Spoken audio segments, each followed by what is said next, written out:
Existen 7 pecados capitales, y todos podemos ser tentados por ellos. Son pecados mortales y tienen graves consecuencias en nuestra vida espiritual. Lujuria, envidia, gula, pereza, avaricia, ira y soberbia. Según la teología cristiana, para cometer uno de estos pecados mortales no hace falta más que desearlo. Las Escrituras dicen que el pecado se paga con la muerte. Detrás de cada uno de estos pecados hay una historia oculta que explica por qué llegaron a ser mortales. Los 7 pecados capitales han tenido una enorme repercusión en la historia, en la sociedad y en nuestras almas. No se pueden transgredir las leyes de Dios sin pagar un alto precio.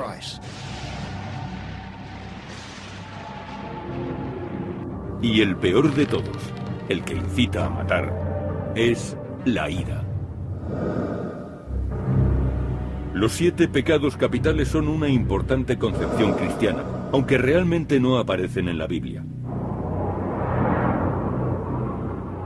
Surgieron en los desiertos de Egipto más de 300 años después de que fuera escrito el Nuevo Testamento. En el año 375 después de Cristo, el monje cristiano Evagrio Pontico se retiró a un monasterio cristiano. Allí empezó a catalogar las tentaciones del alma y creó una lista de las más peligrosas. Evagrio consideró que podía reducirla a 8 terribles tentaciones. De ellas, la ira era la peor de todas. Evagrio creía que la peor consecuencia de la ira era que cegaba a los hombres.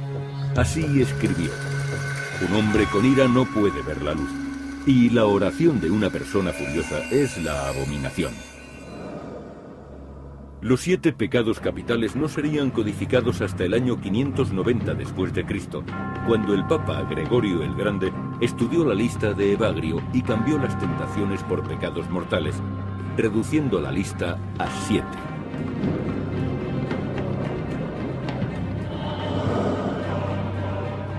Para el Papa Gregorio, la ira no solo era pecado, sino que además era muy perjudicial para el alma. La ira es un lujo muy caro que solo hombres de cierta riqueza pueden permitirse. La ira fue definida como un deseo de venganza. La Biblia describe sus efectos en numerosas ocasiones. 3 narraciones bíblicas muestran la evolución del pecado de la ira. En el Génesis, el primer libro del Antiguo Testamento, nadie parecía tan irritable como el mismo Dios. En el capítulo 6, Dios estaba furioso con su creación y decidió eliminarla. Voy a exterminar al hombre y a los seres vivos que hice sobre la faz de la tierra. Y envió una lluvia tan terrible durante 40 días y 40 noches que inundó la tierra. Dios solo permitió que un hombre justo escapara: Noé. En el capítulo 11, Dios desata de nuevo su ira, solo que esta vez es más preciso y moderado. Las gentes de Babel habían construido una torre que iba a llegar hasta los cielos. Dios lo tomó como una ofensa, y enojado creó la confusión de las lenguas, dispersando a las gentes por toda la tierra. Esta vez, en lugar de matar a todas las especies, castigó solamente a la humanidad. Algunas veces Dios se torna muy furioso y entonces hay que tener cuidado, porque destruye a los pueblos y a las familias. Finalmente, en el capítulo 18, Dios encuentra nuevamente que los hombres han pecado, pero esta vez solo castiga a las perversas ciudades de Sodoma y Gomorra. Un Dios furioso hace que llueva fuego y azufre sobre ellas. Esta vez fue más preciso en su ira. No castigó a todos los seres vivos ni a la humanidad, solo a Sodoma y Gomorra.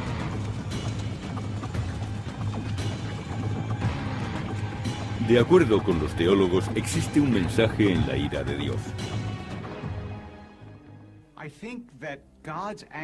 La ira de Dios muestra su gran preocupación por la manera de vivir de los hombres Lo mismo que cuando los padres se enfadan porque sus hijos hacen algo mal. Esas narraciones tratan de la manera en que vivimos.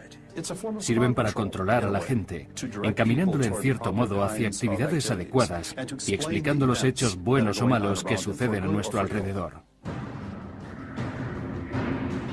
El Antiguo Testamento está lleno de relatos sobre la brutalidad y atrocidades humanas.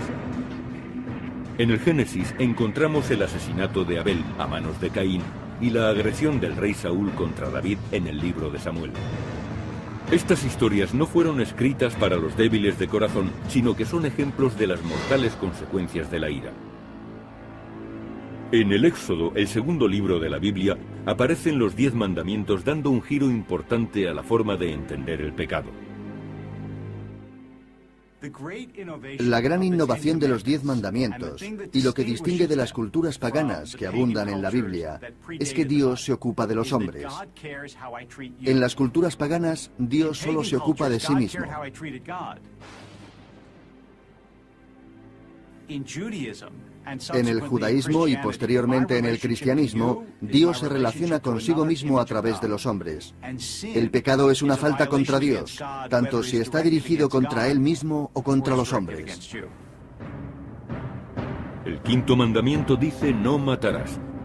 Los padres cristianos consideran que es un claro mensaje de las graves consecuencias de la ira.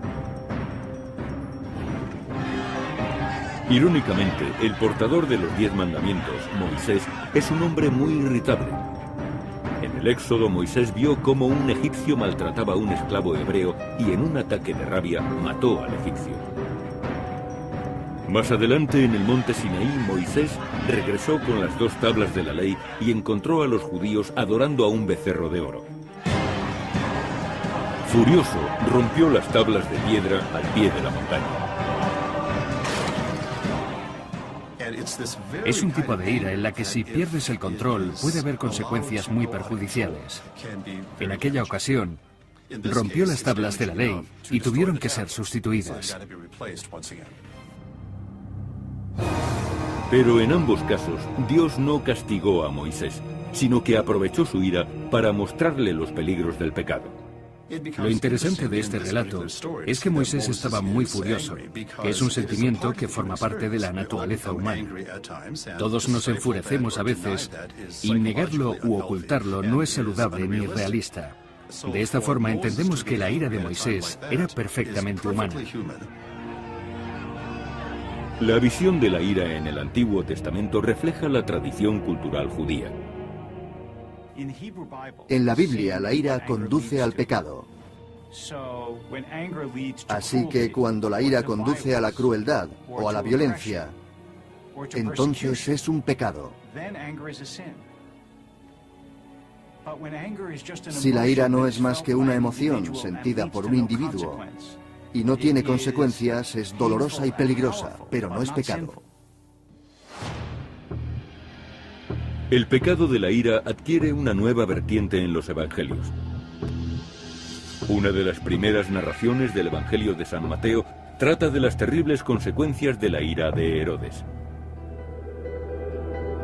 Allí se relata el nacimiento de Jesús. Herodes, rey de Judea, había oído hablar de una profecía sobre el nacimiento de un nuevo rey de los judíos.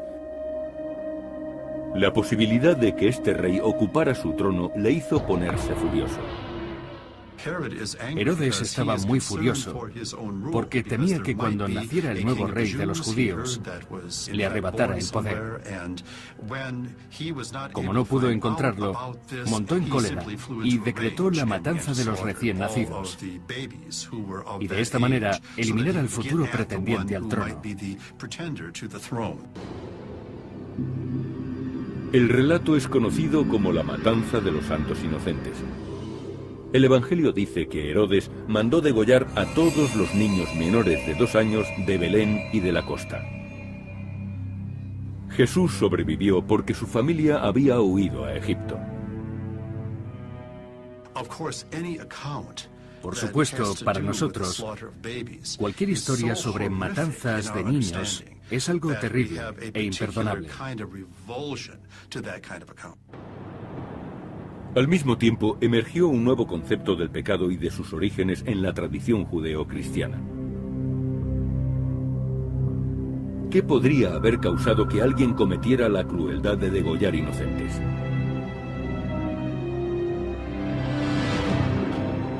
La respuesta para los creyentes está en Satán. Satán fue al principio una figura oscura y secundaria, pero en el Nuevo Testamento evolucionó y pasó a ser alguien mucho más terrible. El tentador de la humanidad, el origen del mal del mundo. En el Antiguo Testamento, Satán es una figura más bien menor, pero en el Nuevo Testamento se convierte en un demonio extraordinario, el padre de la mentira, alguien que nos impulsa al pecado. Dos de las grandes tentaciones con que Satán incita a los humanos son la furia y la venganza. Pero Satán se enfrenta a su gran enemigo, Jesús, que promulga un nuevo mandamiento contra el pecado de la ira.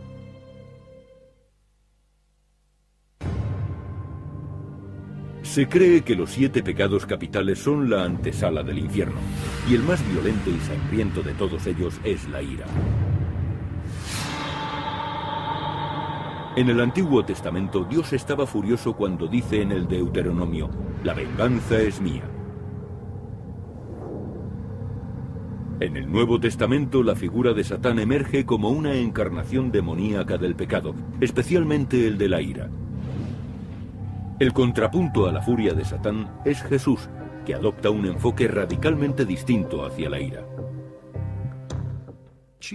Jesús se preocupó por reforzar el contenido de los 10 mandamientos. Hacia el año 30 después de Cristo, en el Sermón de la Montaña, Jesús anima a sus seguidores a poner la otra mejilla. Un consejo sorprendente, especialmente para la sociedad judía, objeto de la brutal ocupación de Roma.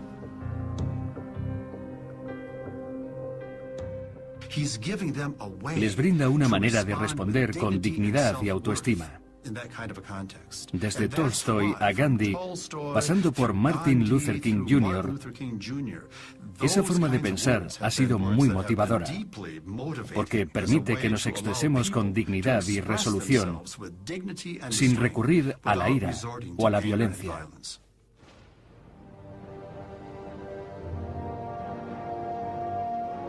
Jesús renunció a caer en el pecado de la ira a pesar de que fue torturado y crucificado por los romanos. La ira de Dios había evolucionado hasta llegar al extremo contrario. Jesús, en lugar de recurrir a la venganza, aprovecha su último aliento para decir, «Padre, perdónalos porque no saben lo que hacen». Es una buena oportunidad para reflexionar sobre una persona inocente que padece el tormento de la cruz. Son palabras increíbles que nos animan a superar la venganza y la ira. La condena de la ira no es exclusiva de la cristiandad. Todas las religiones señalan la ira como un grave pecado, aunque cada una lo hace con su particular perspectiva. El rabinismo dice de la ira que se asemeja a una olla hirviendo. En cuanto empieza a derramarse el agua, no se sabe qué ocurrirá o quién se quemará. El Islam considera que la ira es un pecado grave. El profeta dijo a sus seguidores que el mejor de nosotros es el que más tarda en enfurecerse y el peor, el que más tarda en calmarse. Dentro de la cristiandad existen varias opiniones sobre la ira. Para los protestantes y a lo largo de nuestra historia, la ira es un pecado, pero no en sí misma, sino por sus consecuencias. La Iglesia dice que todos tenemos pasiones, y las pasiones conducen al pecado. No se puede suprimir la pasión, sino que debe ser purificada, reconducida y transformada. Pero todas las doctrinas cristianas coinciden en una cosa. Los pecadores que no dominan su ira serán condenados al infierno. El infierno es lo contrario del cielo, es la morada eterna de los pecadores. La mayoría cree que Jesús se refería al infierno cuando hablaba del Hades.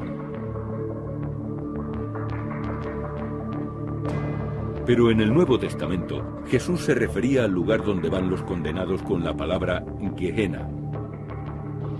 Gehenna era un vertedero a las afueras de Jerusalén donde se quemaba la basura. Jesús lo utilizó como símbolo de lo que le aguardaba a los pecadores. Se puede disfrutar en vida, pero ¿quién sabe lo que nos espera tras la muerte?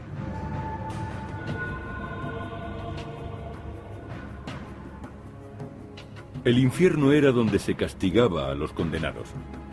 Las distintas religiones definieron y explicaron a su manera el cometido del infierno. Según el protestantismo, no es que Dios se dedique a quemar a la gente porque está furioso. Es algo mucho peor. Es la propia gente la que va al infierno para toda la eternidad. La Iglesia Ortodoxa adopta un enfoque filosófico. La Iglesia Oriental afirma que Dios no manda a nadie al infierno, sino que van a él los que se condenan por sí mismos. Una de las grandes enseñanzas de la Iglesia Oriental es el perdón eterno, la gracia y la justicia de Dios. En el Islam, el infierno no es un destino para siempre, sino un lugar de aprendizaje. El Corán describe el fuego eterno como algo ingrato, pero existe un elemento psicológico también. Tenemos la oportunidad de redimir allí nuestras faltas y mejorar nuestro carácter.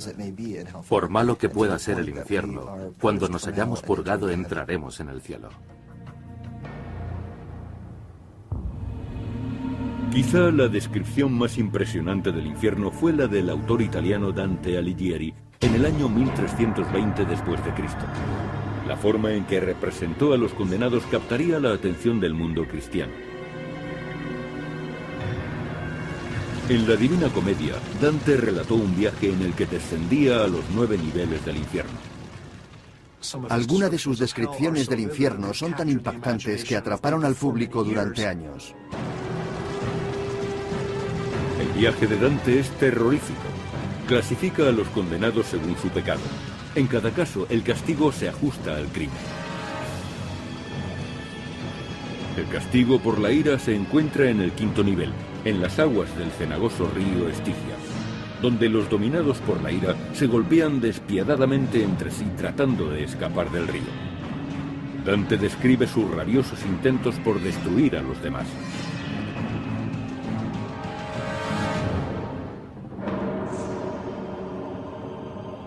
La visión de Dante del infierno guió el pensamiento de la cristiandad durante siglos, a pesar de que la mayoría de los detalles provinieran de su mente, no de las escrituras.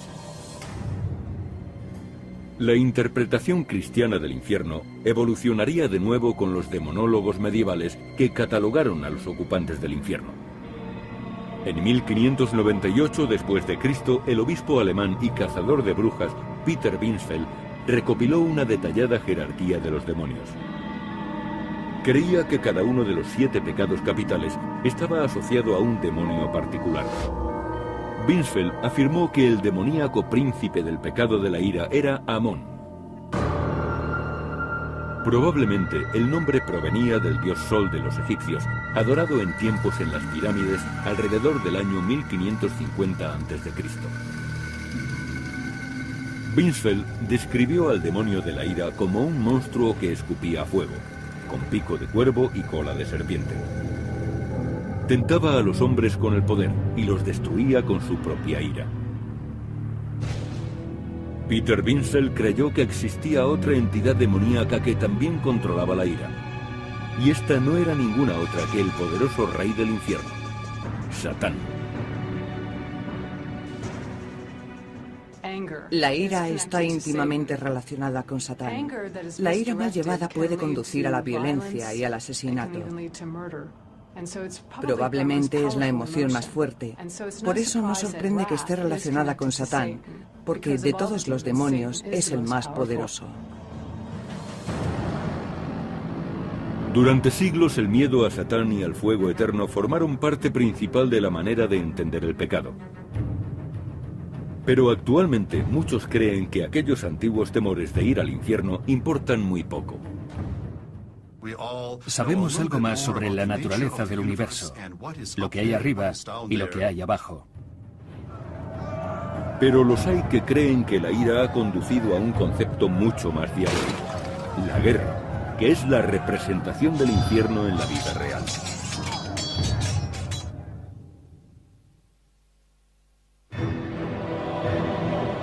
Los 7 pecados capitales no aparecen en la Biblia, pero la Iglesia habla de ellos para ayudar a los fieles a obrar correctamente. El pecado de la ira es el peor de todos, pues desencadena la violencia, el derramamiento de sangre y la muerte. La ira ha evolucionado con la historia religiosa, pero siempre fue una emoción humana. La pregunta es cómo puede ser considerada pecaminosa una emoción natural, a lo que la Biblia responde diciendo que tiene diferentes grados. Para la humanidad, la consecuencia más nefasta de la ira es la guerra. Estoy convencido de que la ira provoca la guerra, y también de que la prolonga, porque genera una reacción en cadena que a veces no se sabe dónde termina. La conexión entre la ira y la guerra es más antigua que la Biblia misma. Aparece en una de las primeras obras épicas del mundo, la Ilíada. La Ilíada relata la guerra de Troya. Según la tradición, fue escrita por el poeta griego Homero aproximadamente en el siglo IX a.C., pero narra hechos que podrían haber ocurrido unos 200 años antes. Las primeras palabras de la obra aclaran su argumento: la ira. Trata sobre la ira de Aquiles, de cómo le hizo comportarse y también de cómo le condujo a la perdición. Conforme se va desarrollando la obra, la guerra de Troya entra en un punto muerto debido a la ira del héroe griego Aquiles. Su ira no estaba dirigida contra el enemigo, sino contra Agamenón, por quitarle una esclava muy apreciada, Briseida. Aquiles abandonó el combate y dejó que los griegos sufrieran una terrible derrota. Se enfureció de nuevo y volvió a combatir solo cuando su íntimo amigo Patroclo murió a manos de Héctor. Durante siglos, el relato de la guerra de Troya sería una lección de cómo la ira conduce directamente al egoísmo, al deshonor y finalmente a la muerte. En el año 480 a.C., los guerreros griegos tomarían muy en serio estas enseñanzas. Los soldados de Esparta han sido considerados como los mejores combatientes del mundo antiguo. Se convirtieron en leyenda por su heroica lucha contra los persas en el paso de las Termópilas. Sin embargo, el enfoque de los espartanos hacia el combate no era ortodoxo. Sabemos que antes de que los espartanos entraran en combate, los comandantes llevaban artistas para que tocaran música tranquila y suave, para crear un ambiente de calma y que fueran relajados a la batalla. La explicación es que los espartanos debían ser valientes en el combate y para ello no necesitaban la ira. Para combatir mejor al enemigo, los espartanos trataban de estar tranquilos y no dominados por la furia. El pecado de la ira siguió evolucionando cuando el cristianismo se convirtió en la religión dominante del Imperio Romano. En aquel tiempo se habló mucho del pecado de la ira y su relación con la guerra. Algunos creían que la guerra solo estaba justificada si era para proteger a los inocentes. Otros decían que si la ira acababa en guerra, se vulneraba la ley divina. Pero en la Biblia no aparece ningún mensaje claro acerca de esto. Al contrario, la historia abunda en ejemplos de guerras terribles que se iniciaron debido a fuertes discrepancias religiosas. A la gente nunca le ha faltado una justificación para matar. Si son personas religiosas, usan una excusa religiosa. Y si son nacionalistas, emplean una justificación nacionalista. En la actualidad, el punto de vista sobre la ira es similar al de los espartanos. William Baudet, sargento primero de los Marines, participó en 3 turnos de combate. Cuando nos preparamos para el combate no hablamos del enemigo para excitarnos como si se tratara de un partido de fútbol. Ni siquiera nos preocupa el enemigo. Solo me preocupo de mis marines. Si estamos bien preparados, no importa contra quién luchemos, no es necesario considerar infrahumano al enemigo. El sargento Baudet no quiere que haya ira en el campo de batalla. Una vez tuve que recoger la mano de uno de mis hombres que estaba a 100 metros de donde murió. ¿Me puse furioso? Claro que me puse furioso. Pero tuve que centrarme en otra cosa. Me dije que eso era agua pasada y que ahora debía cumplir con mi obligación. Si dejamos que las emociones nos dominen en combate, somos hombres muertos. Para que la ira no influya en el combate, los reclutas de los marines son continuamente sometidos a una tensión muy fuerte, empezando desde el primer día. De esta manera aprenden a dominar sus emociones. Sinceramente, siempre que he entrado en combate, no he visto perder el control a ningún marine de los Estados Unidos. Nunca he visto algo así. Baudet cree que al controlar la ira, sus soldados llevan ventaja respecto a las tropas no entrenadas. He visto cómo los insurgentes perdían los nervios y se ponían a correr a campo abierto. Disparaban, estaban furiosos y creían que se iban a convertir en héroes, pero no es así, acababan muertos. Los hombres han discutido durante miles de años si matar en el campo de batalla es una manifestación de ira. Para Baudet, esa no es la cuestión. Cada vez que entro en combate, creo que lo hago con la razón a mi lado. Puede que alguien crea que eso es asesinato, pero no lo es. De acuerdo con los estudiosos de la religión, ahí falta un elemento clave. Lo que hace que los soldados no sean asesinos es su falta de animadversión hacia el enemigo. No ganan nada matándolos. El asesinato se comete cuando se odia a alguien o se le quiere robar y por eso se le mata. El pecado de la ira puede no tener mucho que ver con la justificación de una guerra. Pero ¿qué ocurre cuando surge la ira y desemboca en un homicidio? Aunque parezca extraño, los letrados y los neurólogos están de acuerdo en que a veces el asesinato es explicable.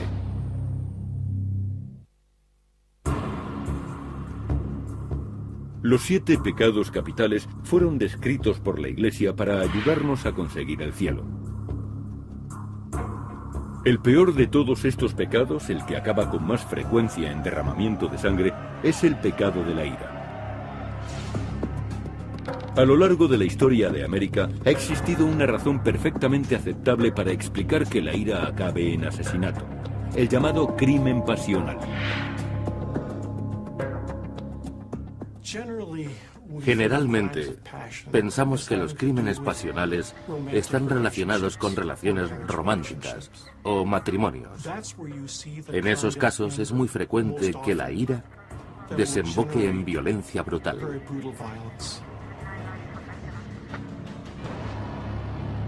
Fue en Washington, en 1859, cuando el crimen pasional apareció públicamente por primera vez. Fue de la mano del rico y respetado congresista Daniel Sickles. Descubrió que su mujer mantenía relaciones con Philip Barton Kay, hijo de Francis Scott Kay.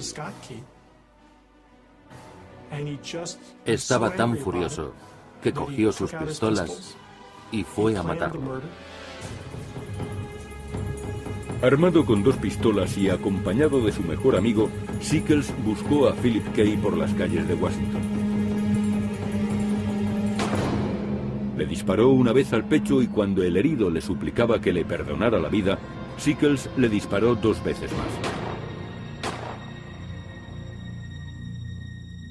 Los disparos se realizaron tan cerca de la Casa Blanca que el presidente James Buchanan, amigo de Sickles, pudo oírlos. Sickles confesó inmediatamente y fue encarcelado. Se le acusó de asesinato en primer grado. Sin embargo, le defendió un equipo con los mejores letrados y varios políticos destacados. El argumento principal de la defensa de Sickles fue locura transitoria.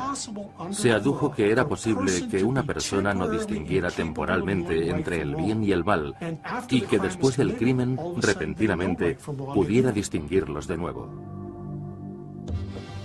El jurado le absolvió, pero el público se indignó más porque Sickles perdonó y se reconcilió con su esposa que por la poco ortodoxa sentencia.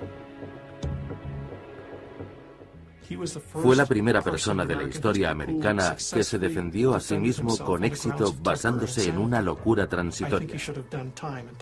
Creo que se debió tomar su tiempo para hacer lo que hizo. Pero muchas personas sienten que ese tipo de ira es comprensible y que ellos harían lo mismo si repentinamente descubrieran que su mujer les es infiel. La sentencia de Sickles tendría una gran y larga repercusión en la legislación americana. En Texas fue legal durante mucho tiempo matar al amante de la esposa si eran sorprendidos manteniendo relaciones. La razón es que el marido estaría justificablemente furioso y abrumado por la rabia. Cualquier persona podría matar entonces en circunstancias similares.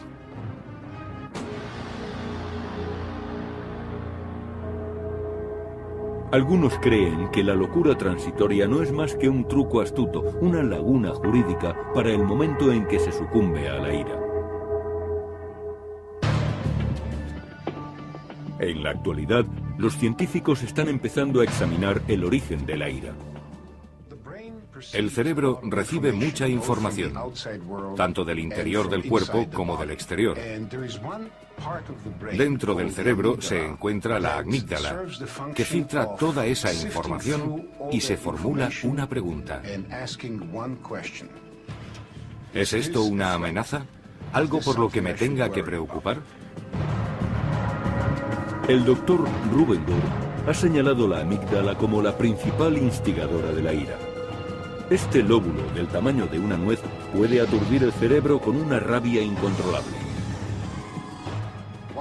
En cuanto percibe un peligro, se produce una cascada de respuestas en el cuerpo, como aumento de las pulsaciones, de la presión sanguínea, del sudor, etc., que lo preparan para luchar o huir. La amígdala es una parte primitiva del cerebro. Existe debido a que el cerebro se compone de capas que se fueron superponiendo a lo largo de millones de años de evolución. Esos antiguos cerebros siguen activos en el interior de los nuestros. De esta forma, hay partes de él que reaccionan como un perro y otras que lo hacen como un cocodrilo. Y existe otra parte que lo hace como los monos. La amígdala crea una respuesta ante los estímulos para luchar o huir. Pero en los seres humanos también ha evolucionado otra parte del cerebro, los lóbulos frontales. Esta zona que vemos en la parte frontal es la región frontal orbital, que sirve de freno a la amígdala. Si imaginamos que la amígdala es el motor que responde a las amenazas, entonces el lóbulo frontal es su freno. Si el Dr. Gur tiene razón, entonces una persona abrumada por la ira sufre literalmente una locura transitoria hasta que la amígdala vuelve a quedar controlada. Un ejemplo, el asesinato en 2003 de Betty Dodge a manos de su hijo James Acek. En el momento del crimen, Acek, un adulto con problemas mentales, había ido a vivir a casa de su madre. La situación se deterioró tanto que Dodge le pidió a su hijo que se marchara. Eso hizo que le entrara el pánico y cogiera una estatuilla que estaba cerca y la rompiera en la cabeza de su madre, golpeándola con ella repetidas veces hasta matarla. Luego salió a la calle y fue a entregarse a la policía. Durante el juicio se solicitó la ayuda del Dr. Gur para evaluar la capacidad mental de Acek. Hizo un neuroescan completo de su cerebro y encontró que le faltaba del 30 al 40% del tejido de la región orbital frontal. Cuando la amígdala decía que estaba en peligro y que debía atacar, no disponía del tejido suficiente en la región frontal para detenerlo. Existen mejores formas de enfrentarse a una situación que atacando a lo que alguien pueda creer que es el origen del miedo. El jurado estuvo de acuerdo con el testimonio del Dr. Gore y declaró que James Isaac era inocente debido a su falta de cordura. Fue internado en un hospital psiquiátrico porque algunos adujeron que James Isaac era incapaz de controlar su ira. El órgano que controla nuestro comportamiento es el cerebro, y el suyo estaba dañado. Pero para cuando la persona furiosa se encuentre en prisión o en un hospital psiquiátrico, el daño ya está hecho. ¿Hay forma de tratar la ira humana antes de que llegue al punto crítico?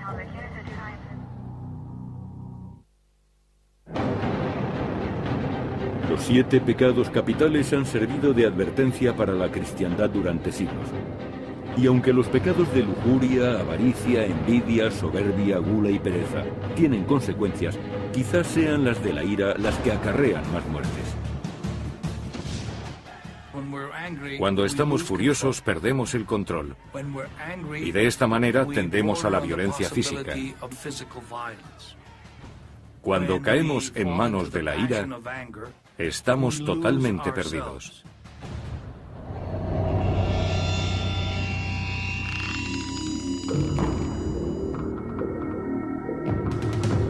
Pero irónicamente, parte de la tentación de caer en la ira es que produce placer. Puede hacer que la gente sienta euforia, especialmente los hombres. Muchas veces es bueno sentirse furioso. A pesar de los siglos transcurridos tratando de controlar la ira, hoy en día aparece por todas partes. Me gustaría creer que la fe puede detener la violencia y ayudarnos a contener la ira. Pero Estados Unidos, que tiene el mayor índice del mundo desarrollado de asistencia a la iglesia y de personas religiosas, tiene el índice más alto de asesinatos.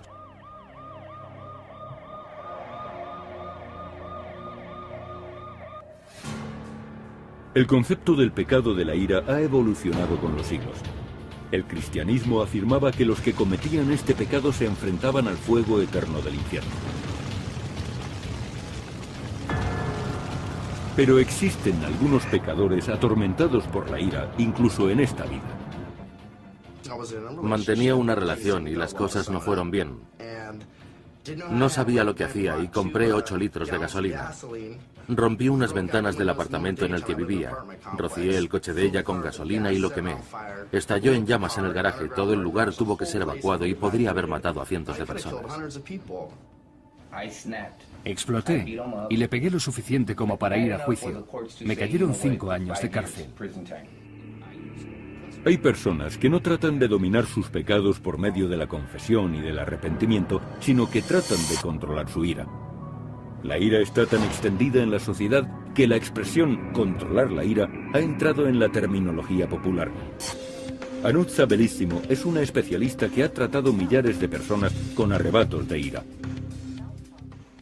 En la sociedad moderna, la ira es un problema grave. No hay más que echar un vistazo a las estadísticas. 18.000 agresiones por semana en Estados Unidos. Desde luego, entiendo que la ira es un problema. Bellissimo dice que la ira no es un pecado mortal, sino un comportamiento no adecuado. Yo no creo que podemos librarnos de la ira. Pienso que es una emoción humana muy necesaria. Para mí, la ira es una bandera roja, una forma de entender que me enfrento a cosas ante las que debo reaccionar.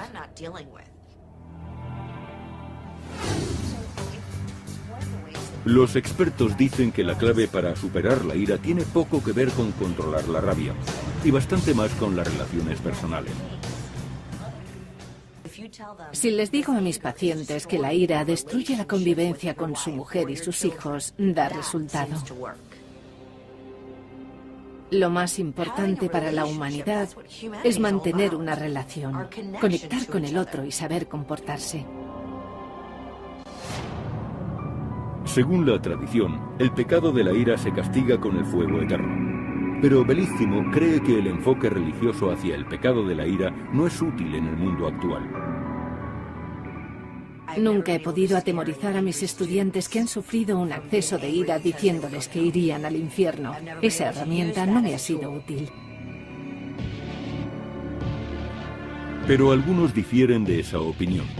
Una de esas personas es Howard Storm, que cree conocer el poder demoníaco del pecado de la ira. En 1985, Howard Storm tenía 38 años y era profesor de arte con un grave problema de ira. Nunca hice daño a mi mujer o a mis hijos, pero les gritaba y de vez en cuando volcaba la mesa con la cena puesta. Esparcía por la habitación todo lo que estaba en la mesa y rompía lo que tenía a mano. Pero en un viaje a París, Howard Storm tuvo que ser ingresado de urgencia en un hospital debido a una perforación en el intestino que casi acaba con su vida. Estaba semi-inconsciente y le parecía encontrarse entre gente extraña. Al principio oía personas que me llamaban por mi nombre para que fuera con ellos. Les preguntaba si eran médicos, porque estaba muy enfermo y tenían que operarme.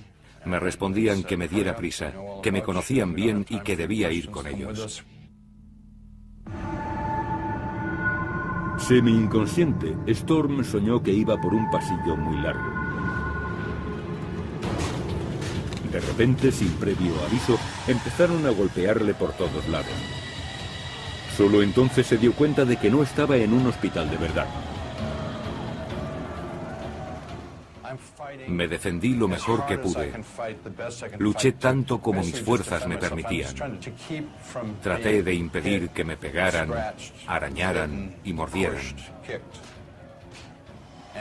Me golpeaban por todas partes.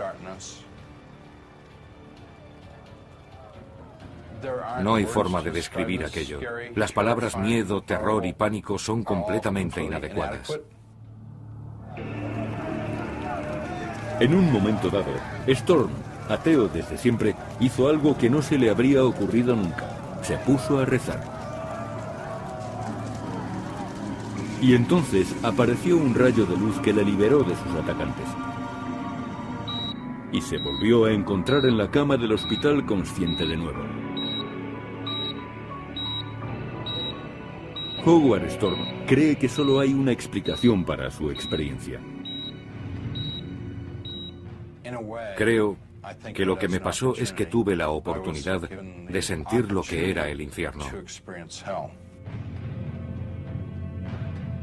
Tan pronto como se hubo recuperado, Storm cambió su antigua forma de enfrentarse a la ira. Desde mi experiencia cercana a la muerte, nunca he vuelto a sentir aquella ira que me hacía perder el control. No he vuelto a sentirla.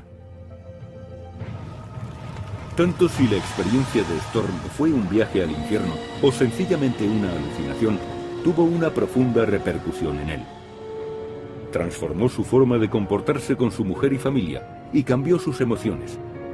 Storm dice que su dantesca experiencia le recuerda a la ira medieval y que puede ser beneficiosa para otros. Una de las cosas que me obliga a ser totalmente sincero es que no quiero que nadie vaya al infierno. Dios me ha mandado que impida que la gente vaya allí.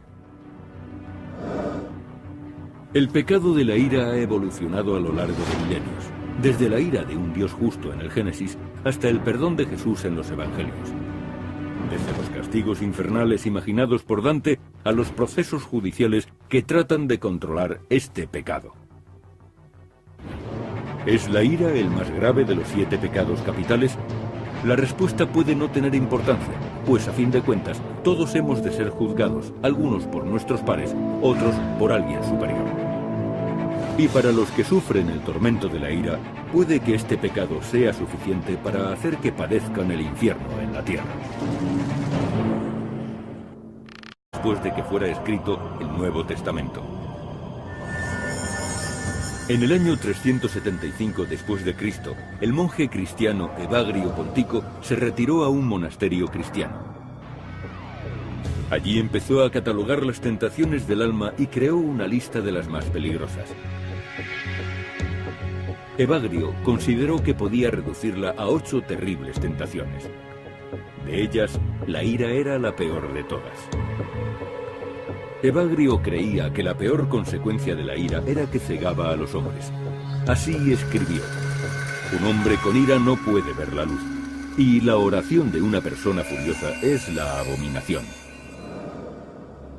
Los 7 pecados capitales no serían codificados hasta el año 590 después de Cristo, cuando el Papa Gregorio el Grande estudió la lista de Evagrio y cambió las tentaciones por pecados mortales, reduciendo la lista a 7.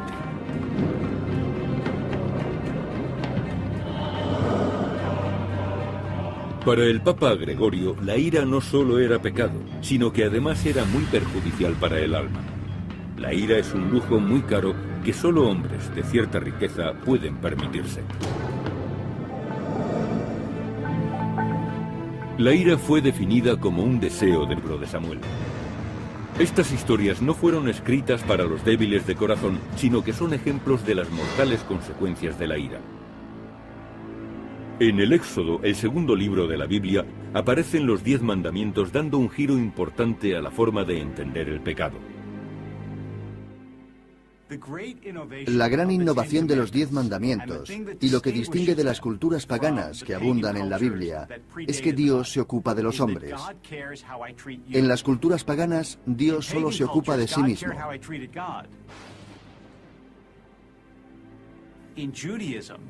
En el judaísmo y posteriormente en el cristianismo, Dios se relaciona consigo mismo a través de los hombres. El pecado es una falta contra Dios, tanto si está dirigido contra Él mismo o contra los hombres. El 5.º mandamiento dice: no matarás. Los padres cristianos consideran que es un claro mensaje de las graves consecuencias de la ira. Irónicamente, el portador de los 10 mandamientos, Moisés, es un hombre muy irritable. En el Éxodo, Moisés vio cómo un egipcio maltrataba a un esclavo hebreo y en un ataque de rabia mató al egipcio. Más adelante, en el monte Sinaí, Moisés regresó con las 2 tablas de la ley y encontró... Existen 7 pecados capitales, y todos podemos ser tentados por ellos. Son pecados mortales y tienen graves consecuencias en nuestra vida espiritual. Lujuria, envidia, gula, pereza, avaricia, ira y soberbia. Según la teología cristiana, para cometer uno de estos pecados mortales no hace falta más que desearlo.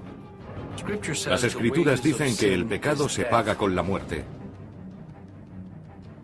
Detrás de cada uno de estos pecados hay una historia oculta que explica por qué llegaron a ser mortales. Los 7 pecados capitales han tenido una enorme repercusión en la historia, en la sociedad y en nuestras almas. No se pueden transgredir las leyes de Dios sin pagar un alto precio.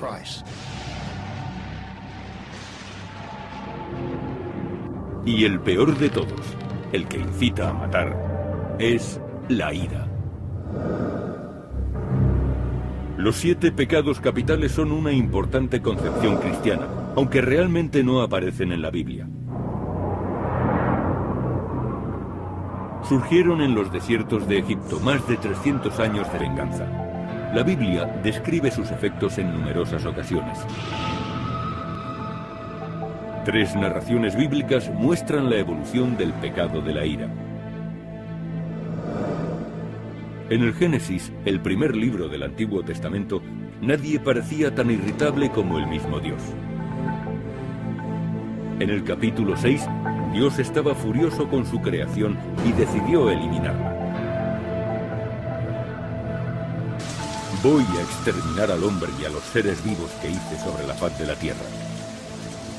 Y envió una lluvia tan terrible durante 40 días y 40 noches que inundó la tierra.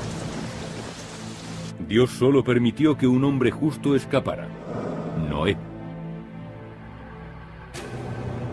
En el capítulo 11, Dios desata de nuevo su ira, solo que esta vez es más preciso y moderado. Las Las gentes de Babel habían construido una torre que iba a llegar hasta los cielos. Dios lo tomó como una ofensa y enojado creó la confusión de las lenguas, dispersando a las gentes por toda la tierra. Esta vez, en lugar de matar a todas las especies, castigó solamente a la humanidad. Algunas veces Dios se torna muy furioso y entonces hay que tener cuidado, porque destruye a los pueblos y a las familias. Finalmente, en el capítulo 18, Dios encuentra nuevamente que los hombres han pecado, pero esta vez solo castiga a las perversas ciudades de Sodoma y Gomorra. Un Dios furioso hace que llueva fuego y azufre sobre ellas. Esta vez fue más preciso en su ira. No castigó a todos los seres vivos ni a la humanidad, solo a Sodoma y Gomorra.